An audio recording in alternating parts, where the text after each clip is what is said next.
From Clayton State University, this is the Laker Lounge. I'm Kelly Petty.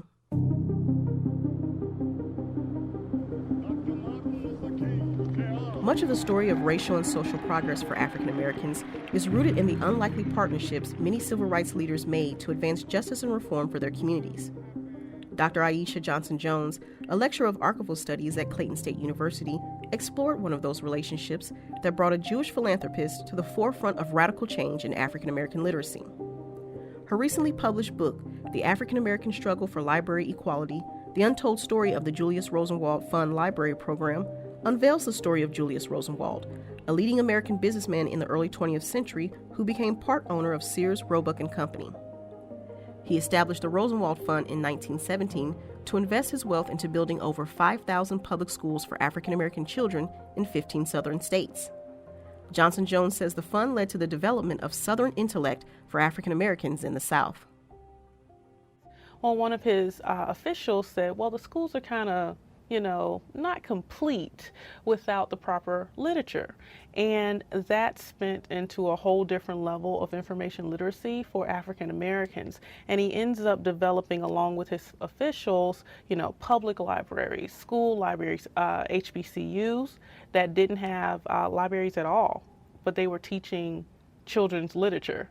Without the adequate material, they were teacher training colleges.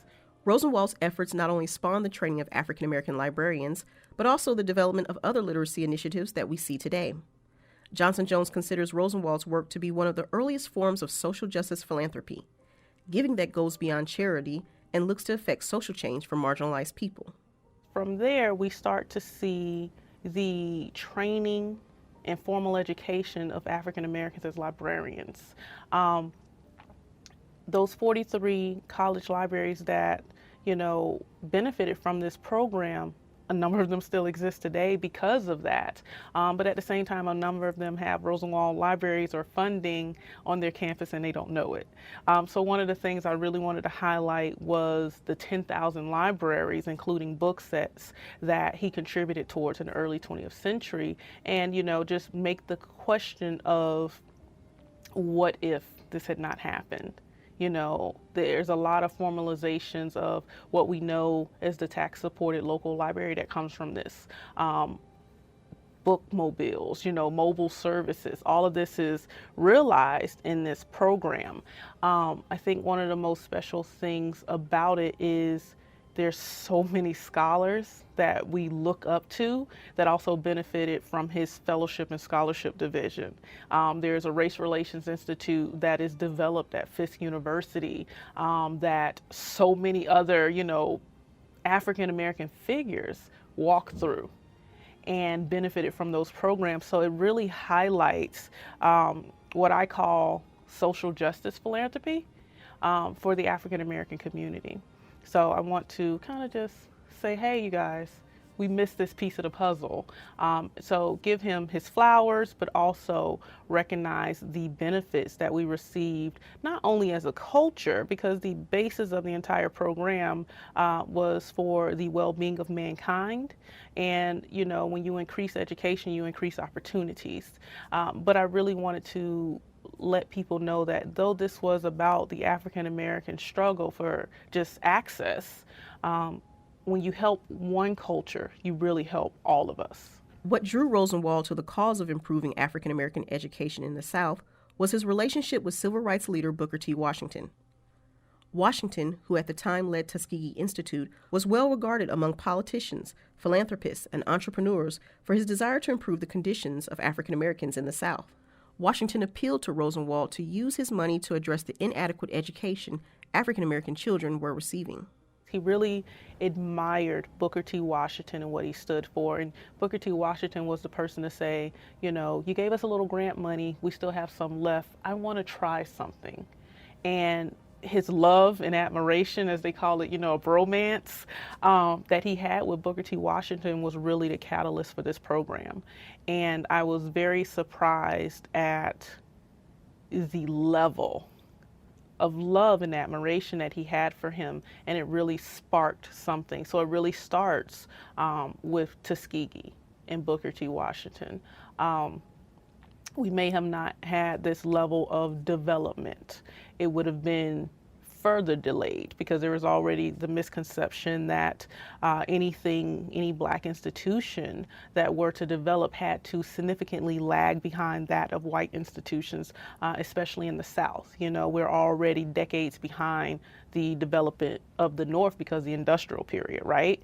So their schools are developing decades before ours in the South. And really Booker T. Washington and the phenomenal things he did with Tuskegee Institute was the catalyst to really kind of level the playing field with those in the South. And as Johnson-Jones notes in her book, Rosenwald leveraged the lack of educational progress in the South to mandate universal access to quality education. I think the benefit of the South being such an already rural area where no one had access to anything, you know, the sparse land and plantations, because of that rural area, Rosenwald was really focused on having everyone have access. So whether it was black, white, Negro, rural, city, he put this in his stipulations that if you don't allow everyone to access this, no one can access it. And it surprised me because it's this Jewish man. He's like, no, we're not doing this. It's either you're going to take my money for everybody or you're not going to get it. We actually start seeing these rural southern towns desegregate for library access. And I don't think that's something we've tapped into. So that's just why I call it social justice philanthropy. You know, he knew his impact. And he used it for, you know, positivity with influence from Washington. Johnson-Jones is one of few researchers that have done extensive work to tell the story of Julius Rosenwald and his fund. A few books exist on his life and work, and a documentary film was released in 2015 that highlighted his relationship with the African American community. Yet Rosenwald's legacy has not gained a foothold among the public. Johnson-Jones says it's partly due to an underappreciation for the full African American experience and the lack of funding to support archival efforts. So I think there's two parts to that. One, because the history that we were teaching, because now we more so teach to the tests, standardized testing has really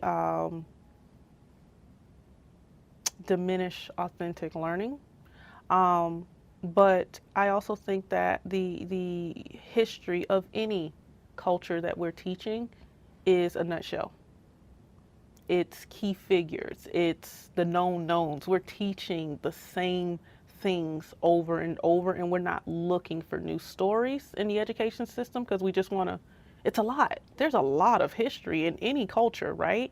And it takes time, research, and money to do these things. So the untold stories are in the archives. You know, that's one of the archival research and people who are actually doing the scholarship.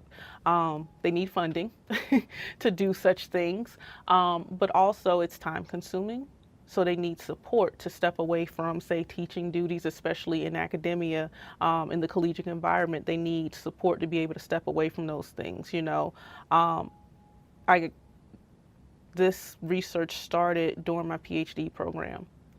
That was 10 years ago.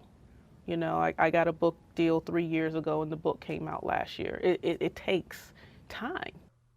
Johnson-Jones says the next phase of her research will focus squarely on the lack of library and information science programs at historically black colleges and universities. She says that many HBCUs hold collections full of old documents, books, photographs, and other materials that have yet to be processed. She hopes to show that gaps in research, opportunities to do archival studies, and limited funding all play a major role in making these collections available to the public. We as a culture can only know the programs and opportunities that we're exposed to. And in the early 20th century, 1920s, 30s, there were a significant amount of LIS programs and teacher training programs that train them to be librarians, and that's one of the things I also talk about in this book. But now we only have one HBCU with the LIS program, and that's North Carolina Central University. the closure of a number of these programs has significantly hurt the field of library and information studies, but also archival studies, because there were a number of scholars, shakers, movers in education who were also librarians. They were trained librarians. Initially, they called them, exemplary teachers, and they trained them to be librarians at, say, our first HBCU with an LIS program or LS program, and that was Hampton Institute. So a number of programs do, develop after that, but, for a variety of reasons, which I'm going to, do some research and discover, these programs diminished and were gone. For Johnson-Jones, the discovery of Rosenwald's story was fate. Among nearly 600 boxes of archives at Fisk University, she found several boxes that included information about public library programs and the Rosenwald Fund.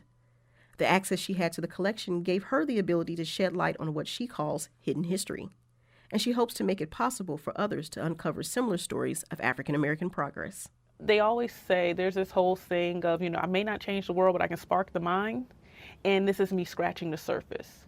And I'm very transparent in the book of my archival research process because I know this isn't the only story. And I want other scholars, I want other graduate students to go and dig into these archives and see what they can find, because I'm only one person, and I want to spark the minds of others and say, hey, this is how I did this, go do it. This is just one HBCU that I did all my research at. It's one of those things where had I not had that funding from the fellowship, I would have never come across this, because I would have never been at Fisk University. This collection would have never been assigned to me, but because of that funding for that, Project Archivist 1-year fellowship, this all happened, so, and from that, a book happened. I knew when I started reading and coming across this, I'm like, I asked my professors, my committee, I'm like, have you guys ever heard of this guy? Once I start coming across this information as I'm processing, I'm like, I got to put this out. I knew immediately my intention was to put this out because I Googled this program. Nothing came up. There was no published research on this program. And I'm like, okay, if I came across it, I need to put it out there, But again, that it would have stayed hidden. It had it not been for that fellowship, had it not been for that funding, it would have never happened. So really, research is about, or funding research is about helping us contribute to larger conversations. And from that, we can grow as a society.